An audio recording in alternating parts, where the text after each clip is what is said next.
की मुहिम डरो मत, हम आपके साथ हैं। जी हाँ, नमस्कार। स्वदेश न्यूज देख रहे हैं आप और मैं हूँ आपके साथ बागीशा। लगातार बढ़ते कोरोना के बीच हम मुहिम चला रहे हैं कि मास्क पहनिए, घर में रहिए और डरिए मत, हम सब साथ हैं। लगातार प्रयास किए जा रही है सरकार कि किस तरह से हम इस जंग को हरा सकें। मध्य प्रदेश की हम बात कर रहे हैं। जिस तरह से मध्य प्रदेश में कोरोना फैल रहा है, लगातार सिचुएशन है वो दिन पर दिन खराब होती जा रही है। हॉस्पिटल्स में बेड नहीं है, ऑक्सीजन नहीं है, ये लगातार जनता कह रही है। लेकिन इसी बीच जो सरकार है, मध्य प्रदेश के मुख्यमंत्री शिवराज सिंह चौहान तमाम वो प्रयास कर रहे हैं जिससे जनता तक मदद मिल सके। रोज कोरोना के मरीज बढ़ते जा रहे हैं। ऐसे में सरकार का भी यही कहना है कि जरूरत है सतर्क रहने की। हम तमाम सेवाएं आप तक पहुंचाएंगे, तमाम सुविधाएं आप तक पहुंचाएंगे, तमाम वो कोशिशें करेंगे जिससे आप बच सके। लेकिन अगर इस तरह से संख्या बढ़ती रही तो कहीं न कहीं थोड़ी देरी उन सुविधाओं में हो सकती है। ऐसे में तमाम बैठकें मध्य प्रदेश के मुख्यमंत्री शिवराज सिंह चौहान, स्वास्थ्य मंत्री, चिकित्सा शिक्षा मंत्री, तमाम वो मंत्री अपने क्षेत्रों में जाकर जनता से मिल रहे हैं, जनता से बातें कर रहे हैं, जनता तक सारी सुविधाएं पहुंचा रहे हैं। क्योंकि इस बार जो कोरोना की दूसरी लहर है वो काफी खतरनाक है। ऐसे में जब लोगों को सतर्क रहने की जरूरत है, बचने की जरूरत है, ऐसे में शिवराज सरकार के जो मंत्री है, जो विधायक है, वो खुद के बारे में ना सोचते हुए कहीं न कहीं जनता तक पहुंच रहे हैं। क्योंकि परिवार का एक मुखिया ही है जो अपने पूरे परिवार को संभालता है। ऐसे में मध्य प्रदेश के मुखिया शिवराज सिंह चौहान ने तमाम जनता को अपना एक परिवार समझा है। तमाम मंत्रियों को ये जिम्मेदारी दी है कि क्षेत्रों तक जाकर मरीजों से मिले, लोगों का ध्यान रखें, गरीब तबके के लोगों तक तमाम सुविधाएं पहुंचाएं ताकि उन्हें किसी प्रकार की कोई असुविधा ना हो। देश अभी इस बड़ी महामारी से लड़ रहा है, आपदा है ये, लेकिन इससे हमें हराना है। यही कोशिश हम लगातार कर रहे हैं। हम लगातार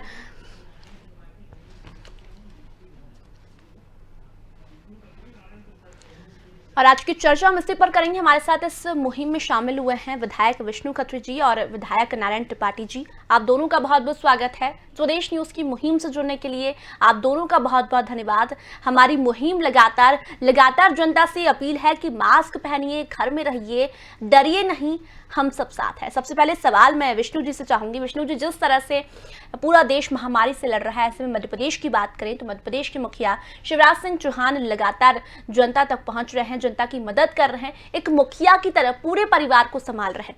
क्या कुछ लोगों तक संदेश पहुंचाना चाहेंगे आप इस सिचुएशन में?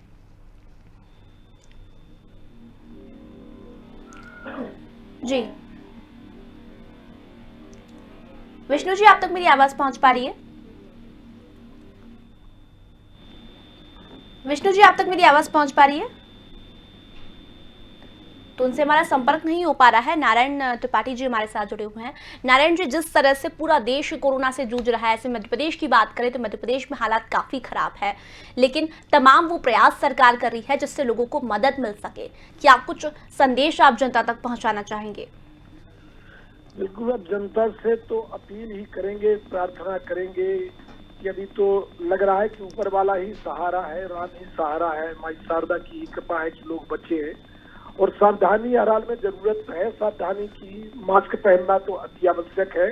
इस महामारी से यदि कोई बचाएगा तो सबसे पहली प्राथमिकता है कि हमें मास्क पहनना है, सोशल डिस्टेंस का पालन करना है, हाथ धोना है। आज यदि हमें अपना शरीर बचाना, जीवन बचाना, जीवन की रक्षा करना है, फिर सावधानियों को सबसे पहले ध्यान देने की जरूरत है। अब इस सावधानी के बाद सरकार, हमारे मुख्यमंत्री जी भी, प्रधानमंत्री जी भी, कौन चाहेगा कि किसी का नुकसान हो, पूरी ताकत के साथ पर लगे हैं। पर ये बात सही है कि हर जगह बहुत ज्यादा समस्याएं हैं। आदमी, हमारे तमाम नए युवक इस महामारी की चपेट में आ रहे हैं। ऑक्सीजन की कमी है, बेड की कमी है, दवाई की कमी है, तमाम ये संसाधनों की कमी के कारण और ज्यादा परेशानी आ रही है। हम लोग भी परेशान हैं, हम लोग भी फील्ड में भाग रहे हैं, लगातार जा रहे हैं, लोगों से अपील कर रहे हैं, सब्जी मंडी जा रहे हैं, क्षेत्र में जा रहे हैं कि दूरियां बनाएं, सोशल डिस्टेंस का पालन करें, मास्क पहने। अब ये तमाम चीजों के बाद भी जो कमियां हैं, वो कमियां तो हैं, वो तो कहीं न कहीं नुकसान कर रही हैं जी। अब ये परेशानियां हैं। बिल्कुल नारायण जी, इस वक्त ज़रूरत है लोगों को सतर्क रहने की। ये तमाम अपील सरकार कर रही है। विष्णु खत्री जी हमारे साथ फिर से जुड़ गए हैं। विष्णु जी, बहुत बहुत स्वागत है आपका स्वदेश न्यूज़ पर, और मुहिम नमस्कार, से जुड़ने धन्यवाद। के लिए भी बहुत बहुत धन्यवाद। लगातार ये मुहिम हम चला रहे हैं कि घर में रहें, मास्क पहने, हम सब साथ हैं, ज़रूर मिलकर इस जंग से जीतेंगे। मैं आपके पास भी आऊंगी, लेकिन हमारे साथ पूर्व विधायक शंकरलाल तिवारी जी भी जुड़े हुए हैं। तिवारी जी, बहुत बहुत स्वागत है आपका स्वदेश न्यूज़ पर। इस मुहिम से जुड़ने के लिए बहुत बहुत धन्यवाद। लगातार हम ये मुहिम चला रहे हैं कि घर में रहिए, मास्क पहनिए। मैं आपके पास भी आऊंगी, लेकिन विष्णु खत्री जी हमारे साथ जुड़े हुए हैं। विष्णु जी, जिस तरह से देश महामारी से लड़ रहा है, ऐसे में मध्य प्रदेश की बात करें तो मध्य प्रदेश में हालात दिनों दिन बेकाबू होते जा रहे हैं, लेकिन ज़रूरत है अभी लोगों को घर में रहने की। क्या कुछ संदेश आप जनता तक पहुँचाना चाहेंगे? हाँ, निश्चित रूप से ये महामारी का समय है और ये निशा जो है ये निश्चित रूप से सुबह होगी और हम इस महामारी पर विजय प्राप्त करेंगे। बस इसमें शासन प्रशासन अपने स्थान पे अपने काम कर रहा है, लेकिन जन सहयोग के जनता जनार्दन के जो जिस प्रकार से पिछले वर्ष भी इस कोरोना महामारी के समय में जनता ने जो सहयोग प्रदान किया था, और उसी प्रकार से अभी भी जनता सहयोग प्रदान कर रही है। और मेरा विधायक इस नाते से अपील है कि हम घरों में रहें, सुरक्षित रहें, और या ये सोशल डिस्टेंसिंग का कहीं यदि आवश्यक है तभी घर से निकलें, सोशल डिस्टेंसिंग का पालन करें। तो जो अभी जिस प्रकार से पूरा सिस्टम हमें कहीं अभाव भी यदि दिख रहा है, तो उसका कारण ये है कि इतना भयावह रूप होगा इस महामारी का, ये कल्पना किसी ने नहीं की थी।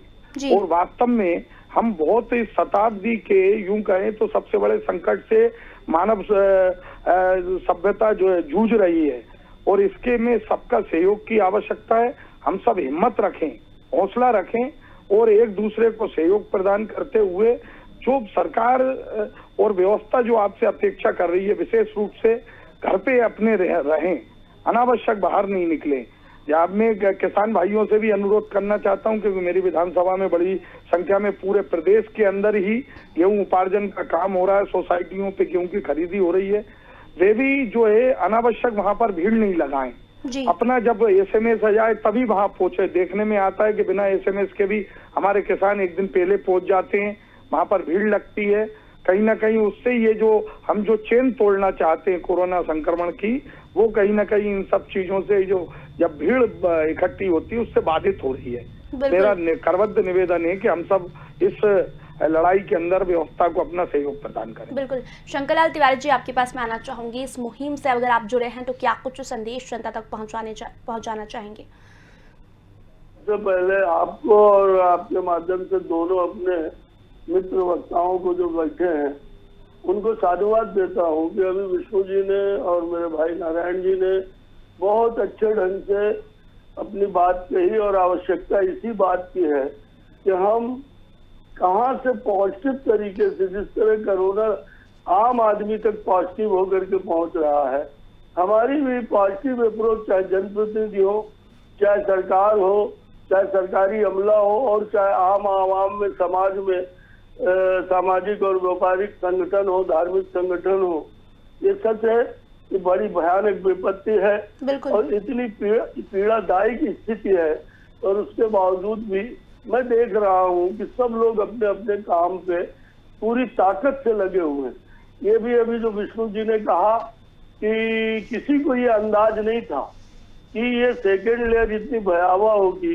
इसमें टेक्निकल स्थिति तो डॉक्टर्स और वैज्ञानिक बताएंगे, पर पिछली बार जब कोरोना आया था तो जो चिकित्सकों के मुंह से जानकारी मिली वो ये थी कि 7 दिन लगते थे लंग्स को इन्फेक्शन होने में और फेफड़े में तकलीफ पहुंचने में और सांस लेने में।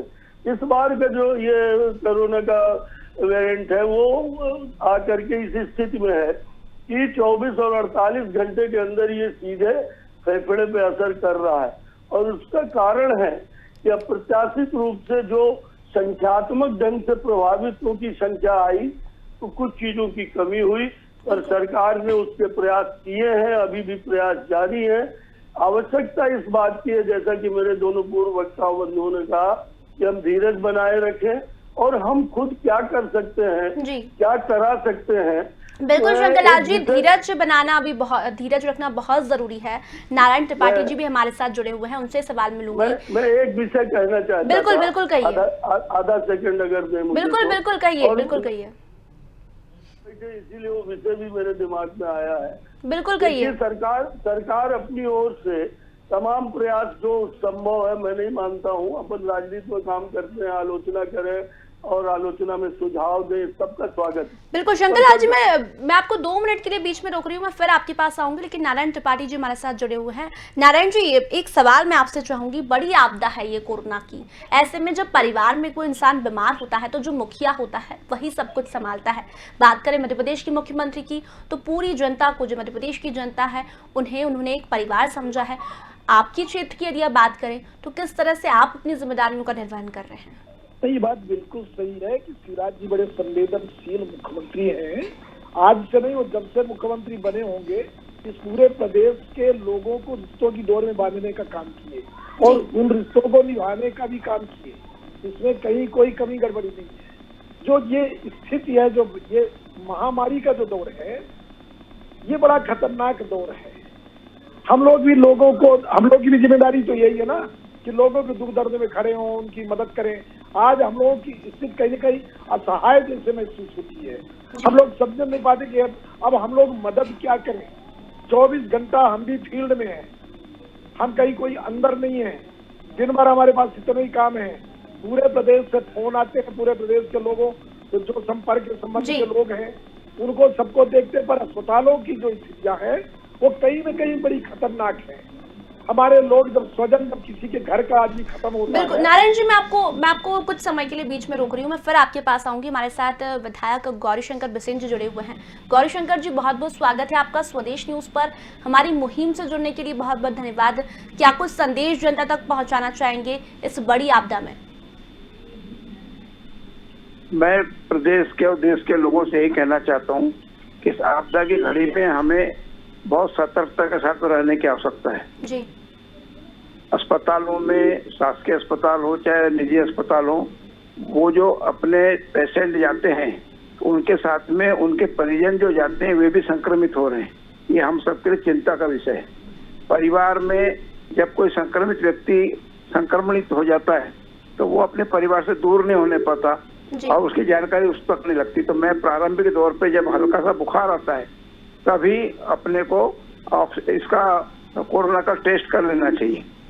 और आज ही मैंने तो बोला कि मुझे बुखार आता है, मैं बुखार की गोली लेकर मेरा बुखार उतर जाता है, लेकिन जब उसका कोरोना टेस्ट हुआ तो पॉजिटिव आया और तत्काल उसको हमने दवाएं शुरू कराई। इस तरह का रोज हो रहा है।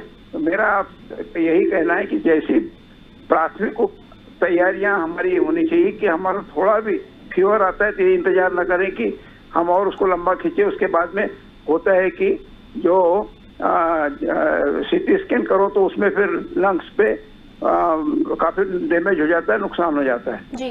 तो प्रारंभिक दौर में यदि अपन लोगों ने सतर्कता बरती है, दवाएं लेना शुरू कर दी, अपने डॉक्टर से सलाह ले लिया और इसी तरह से हमारे जो प्राथमिक स्वास्थ्य केंद्र है, उप स्वास्थ्य केंद्र है, सामुदायिक स्वास्थ्य केंद्र है, डिस्ट्रिक्ट हॉस्पिटल है, सभी जगह पे दवाओं के किट उपलब्ध हैं। हमारे जो बिल्कुल गौरीशंकर जी, जरूरी है, आप लगातार हम संदेश लोगों तक पहुंचा रहे हैं, सतर्कता जरूरी है। नारायण जी, आप कुछ कहना चाह रहे थे? तमाम जो बात साथ साथ मास्क लगाएं और अपने आप में दूरी, 2 गज की दूरी को मेंटेन करें, ये मेरा कहना है। बिल्कुल नारायण जी, आप कुछ कहना चाह रहे थे, आप कहिए।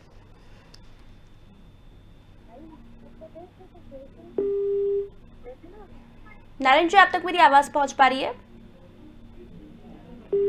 तो उनसे हमारा संपर्क टूट गया है। विष्णु खत्री जी, मैं आपके पास आना चाहूंगी। जिस तरह से एक सवाल मेरा आपसे है, लोगों की जान बचाना तो जरूरी है, लेकिन एक बड़ी चुनौती सरकार के लिए है रोजी रोटी, गरीब तबके के लोगों तक तमाम वो सुविधाएं पहुंचाना, क्योंकि वो लोग मजदूरी कर कर ही अपना जीवन यापन करते हैं। ऐसे में आप लोगों की जिम्मेदारियां क्या है, कैसे आप लोगों तक पहुंचकर तमाम वो सुविधाएं देख रहे हैं?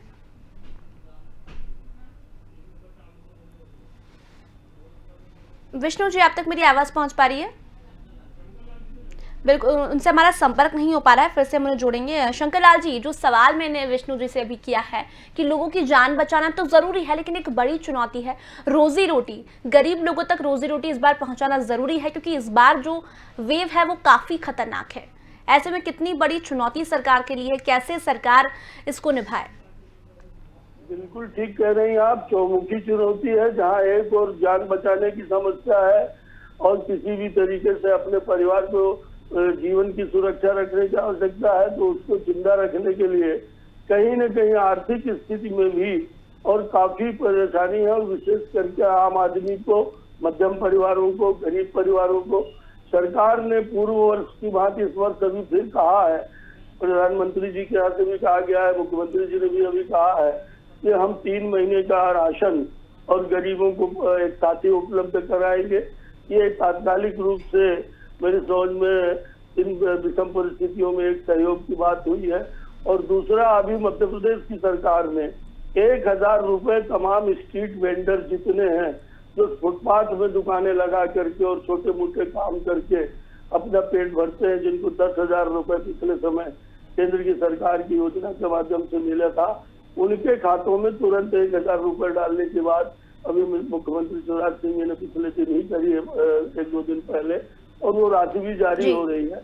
मैं एक बात कहना चाहता था, मुझे आधा सेकंड दे दीजिए। बिल्कुल बिल्कुल बिल्कुल शंकर लाल जी कहिए, क्योंकि आज हम चर्चा ही कोरोना पर कर रहे हैं, तमाम संदेश पहुंचा रहे हैं। बिल्कुल कहिए। नारायण जी तक मेरी बात अगर पहुंच रही तो मैं चाहूंगा कि वो मेरी बात को सुने और मेरे को। बिल्कुल शंकर लाल जी, नारायण जी जुड़े हुए हैं लगातार, आप अपना सवाल उन तक पहुंचाइए। मैं ये कह रहा था कि सरकार के प्रयास के लिए विधायक हैं, हम हैं, आप हैं, सब लोग प्रयास करें कि सरकार और द्रुत गति से जो भी कमियां हैं उनको ठीक करें। पर मैं नारायण जी की तरफ इंगित होकर के व्यक्तिगत रूप से कह रहा हूँ, इस डिबेट का लाभ लेकर के, कि संभाग के मेरे विंध्य प्रदेश के जो उद्योगपति हैं, मेरे विंध्य प्रदेश को पूरे सीमेंट फैक्ट्रियों का जाल बना दिया गया और इन सीमेंट फैक्ट्रियों के माध्यम से मेरे विंध्य प्रदेश में रीवा, सतना और कोयले के मामले में शहडोल और सिंगरौली में भी तमाम खोज करके और लोगों ने हजारों अरब रुपए, हजारों करोड़ों रुपए कमा लिए। 100 साल में सुनील नारायण जी आप तक आवाज पहुंच पा रही है? आधा सेकंड। सुनील सूद की एक कमेंट आई है कि शायद अब दोबारा कभी ऐसा मौका न मिले जन भावनाओं की सेवा करने का, जनता की जान बचाने का। पर अभी उद्योगपति यहाँ के सक्रिय नहीं हुए। अगर यहाँ की ये बिरला फैक्ट्रियां, ये यहाँ की मैयर सीमेंट, ये यहाँ की जेपी सीमेंट, ये यहाँ की जितनी फैक्ट्रियां हैं, ये फैक्ट्रियां अपना खजाना क्यों नहीं खोलना चाहती? ये फैक्ट्रियां ऑक्सीजन का इंतजाम, ये फैक्ट्रियां दवाइयों का जो तात्कालिक इंतजाम है, विधायकों को अपनी राशि देने के लिए कहा जा रहा है, वो दे भी रहे हैं, विधायकों को देना ही है, वो देंगे ही अपने अपने क्षेत्र में जहाँ जो देना, सांसद भी करेंगे ही। पर इस सब के बावजूद अगर सांसद, विधायक और ये उद्योगपति, ये तीनों मिल जाए तो मैं सोचता हूँ प्रदेश सरकार के सहयोग मिलेगा। और इन उद्योगपतियों को आज चाहिए ये अपना CSR फंड और भी जो भी तरीका हो, ये दानदाता भी रहे हैं, इनके पास पैसे भी रहे हैं, आज इनको यहाँ पर अगर ऑक्सीजन के कोई संयंत्र मंगाने हैं, कोई ऑक्सीजन के नए प्लांट चालू करने हैं या अन्य प्रकार की गरीबों तक मुफ्त दवाइयां भेजनी है, इस काम को करना चाहिए। वैक्सीनेशन की तेजी के लिए मैं मांग करता हूं कि यदि हो सके कलेक्टरों से, तो जहां पर अनाज खरीदी केंद्र खोले गए हैं, वैक्सीनेशन पिछले कुछ दिनों में संख्यात्मक रूप से उतनी तेजी नहीं हो पा रहा है, मुझे ऐसा महसूस हो रहा है आंकड़े देख करके। और इसलिए जहां उत्पादन केंद्र है, बिल्कुल शंकर लाल जी, बिल्कुल जरूरत है अभी तमाम सुविधाएं, सरकार तो तमाम प्रयास कर रही है, लेकिन आपका निवेदन जो है जो जल्द से जल्द सुविधाएं पहुंचाने का, वो भी सरकार करेगी। नारायण त्रिपाठी जी हमारे साथ जुड़ गए। नारायण जी, लगातार हम मुहिम चला रहे हैं, लेकिन आपसे एक सवाल है, जो लोग बड़ी तादाद में शहरों से गाँव की ओर लौट रहे हैं, लेकिन ये जरूरी है कि अगर वो शहर से गाँव लौटे हैं तो ऐसे में कोरोना साथ में लेकर ना आए। आपके क्षेत्र की यदि बात करें तो क्या कुछ क्वारंटाइन सेंटर वहां बनाए गए हैं ताकि दूसरे लोगों की जान का खतरा ना हो? नहीं, क्वारंटीन सेंटर बनाए गए हैं, पर ये बात तो तय है ना कि जब ये मजदूर जो है जी पहले कोरोना के लॉकडाउन के दौरान जब भागा, तो उस दौरान भी कोरोना लेके ही तो लौटेगा ना बेचारा जी, और 2-4 महीना की अपनी मजदूरी भी छोड़ के लौटा। इस बार भी वही घटना उनके साथ अचानक जब घटी, तो ये किसी का इसमें दोष नहीं है, पर ये जब घटना घटती है, वो आदमी लौटता है, तो ये बीमारी तो कहीं न कहीं, जब ये छुआछूत की बीमारी है, इसके कीटाणु जब हवा में उड़ रहे हैं, तो बीमारी लेके ही तो लौटेगा ना। अब लौटेगा तो इस बार तो गांव में भी ये बीमारी का असर देखने को मिल रहा है। और ये बीमारी इस बार तो और ज्यादा खतरनाक और घातक है। बिल्कुल। तो ये परेशानी तो है। अब इसको किस तरह कैसे क्या बोले, कैसे संतुष्टि करें। जो हमारे क्षेत्र का हाल है, नए नए लड़के आज इस बीमारी की चपेट में आ चुके हैं। हम लोग देखते जा रहे हैं, हमारे घर के बड़े करीबी स्वजन तमाम ऊपर जा रहे हैं इस कोरोना की चपेट में। अब क्या किया जाए ये समझ में नहीं आता। बिल्कुल। अब आप लोगों के पास भी कोई और कुछ यंत्र हो तो बता दीजिए, तो हम लोग भी उस दिशा में लग जाएं। हमारा तो पहला फर्ज ये बनता है कि अपने क्षेत्र के लोगों को कैसे बचाएं, ये प्रदेश कैसे बचे। बिल्कुल मुख्यमंत्री जी चाहेंगे, प्रधानमंत्री जी चाहेंगे, जो जितना बनेगा सब कुछ करने का काम किया जाएगा। आज ऑक्सीजन कहीं मिलिट्री ला रही है, कहीं प्लेन से लाया जा रहा है, तमाम चीजें हो रही है। पर आज के तत्काल करने में अब क्या बताएं कि तो कुछ बोलने में भी फिर ये हो जाता है कि हम बागी तेवर हैं। ये परेशानियां हैं। आज के दौर में लोग कहीं न कहीं बहुत ज्यादा पीड़ित और प्रताड़ित हैं। चाहे कोई भी निर्वाचित जनप्रतिनिधि हो, चाहे राजनीति करने वाले लोग हों, चाहे सामाजिक संगठन के लोग हों, सब अपने आप को असहाय महसूस कर रहे हैं। बिल्कुल नारायण जी, क्या मदद करें। प्रयास तो सरकार कर ही रही है। जनप्रतिनिधि जो है वो अपनी ओर से तमाम वो प्रयास कर रहे हैं, अपनी जान की चिंता ना करते हुए लोगों तक पहुंच रहे हैं। लेकिन अगर बात करें कोरोना की, तो कोरोना ने कहीं न कहीं मनोवैज्ञानिक असर भी लोगों पर डाला है। ऐसे में यदि हम बात करें, ऑक्सीजन की कमी से लोग मर रहे हैं, बिगड़ते हालातों को देखते हुए भी लोग ज्यादा पैनिक हो रहे हैं। ऐसे में जनता का भरोसा जीतना कितना मुश्किल है आप लोगों के लिए? देखिए, जनता कहीं न कहीं पीड़ित है, परेशान है। जिसका भरोसा आदमी अब उनके बीच में रह के ही जीत सकता है, उनके साथ खड़े होके जीत सकता है। उनके बुरे वक्त में हम लोग खड़े हैं, खड़े होके ये बात तो बोल रहे हैं कि हम लोग भी साथ में हैं। पर जिसका स्वजन जाता है तो उसका भरोसा कौन कैसे जीत सकता है। बिल्कुल, ये एक तमाम तरह की चुनौती सरकार के पास है, लेकिन जंग हम जरूर जीतेंगे, क्योंकि लगातार मुख्यमंत्री भी प्रयास कर रहे हैं, तमाम जनप्रतिनिधि, तमाम मंत्री। समय बहुत कम है। दोनों से एक आखिरी सवाल मैं करूंगी। शंकर लाल जी, आपसे आपके पास आऊंगी। स्वदेश न्यूज की मुहिम के द्वारा क्या कुछ संदेश आप जनता तक पहुंचाना चाहेंगे इस मुश्किल घड़ी में? मैं फिर कहूंगा कि विंध्य क्षेत्र के अंदर उद्योगपतियों को और बड़े बड़े उद्योगपतियों को प्रयास करके कलेक्टर के द्वारा और उनको कहना चाहिए कि वो अपने तिजोरियां खोलें और जनता के लिए पैसे खर्चा करें, और जो भी जरूरी सामान है, सामग्री है, दवाइयां, उसकी उपलब्धता बढ़ाए। 1 तारीख से 18 वर्ष से और 45 वर्ष के भीतर वालों को भी वैक्सीनेशन शुरू हो रहा है। मेरी अपेक्षा है कि वैक्सीनेशन को हम जितना तेज करेंगे उतना जो लहर है ये उसमें कवच धारण होगा आम आदमी में और उसकी इम्यूनिटी बढ़ेगी। भविष्य में उसका जान तो सुरक्षित होगी। कि वैक्सीनेशन के लोगों ने ये जरूर कहा है, वैज्ञानिकों ने, कि कोरोना तो हो सकता है, पर यदि आपको वैक्सीनेशन हो गया है तो कोरोना आपकी जान नहीं ले सकता। अगर इस तरह की गारंटी वैज्ञानिकों ने दी है तो हमें वैक्सीनेशन को जी जान से तेज करना चाहिए और जा करके वैक्सीनेशन का अमला बढ़ाना चाहिए। और वैक्सीनेशन के लिए यदि राशि भी उद्योगपतियों को देनी पड़े तो इन्हें देनी चाहिए। बिल्कुल, सरकार भी प्रयास कर रही है, जागरूक कर रही है वैक्सीनेशन के लिए भी। नारायण जी, एक आखिरी सवाल आपसे, क्या कुछ संदेश लोगों तक आप पहुंचाना चाहेंगे इस मुश्किल घड़ी में स्वदेश न्यूज की मुहिम के माध्यम से? हर आदमी अब एक ही अपील कर रहा है कि मास्क पहने, सोशल डिस्टेंस का पालन करें और वैक्सीन अवश्य लगाएं। वैक्सीन में एक भ्रम फैल गया है कि वैक्सीन लगाने के बाद बुखार आती है, तो लोग याद करें पुराने जमाने में जब टीका लगता था तो टीका लगने के बाद भी बुखार आ जाता था जी। तो बुखार आने का मतलब ये नहीं कि वो रिएक्शन कर गया। बुखार आने का मतलब भी यही है कि आपको वो फायदा भी करेगा। किसी को बुखार आता, किसी को नहीं आता, तो लोग डरे ना और इस वैक्सीनेशन में शामिल हो। 1 तारीख के बाद एक आदमी, हमारा जो युवा वर्ग है, उन सब से अपील है, प्रार्थना है कि खुद को भी लगवाएं, बिल्कुल बिल्कुल, परिवार को लगाएं, पास पड़ोस के सभी लोगों को लगवाएं। बिल्कुल बिल्कुल, ये जो जागरूकता अभियान मुहिम में शामिल हो सभी लोग। जी बिल्कुल, जागरूकता अभियान तमाम लोगों के द्वारा चलाया जा रहा है। आप लोग सतर्क रहें, मास्क पहने, ये जरूरी है। फिलहाल दोनों मेहमानों को, चारों ही मेहमानों को मैं यही धन्यवाद करना चाहूंगी। तो जिस तरह स्वदेश न्यूज की मुहिम है, आप लोग घर में रहिए, मास्क पहनिए, 2 गज की दूरी रखिए और हम सब ये जंग जीतेंगे। डरिए मत, हम साथ है। तो फिलहाल अभी के लिए इतना ही, जल्दी लौटेंगे, तब तक बने रहिए स्वदेश न्यूज के साथ। नमस्कार।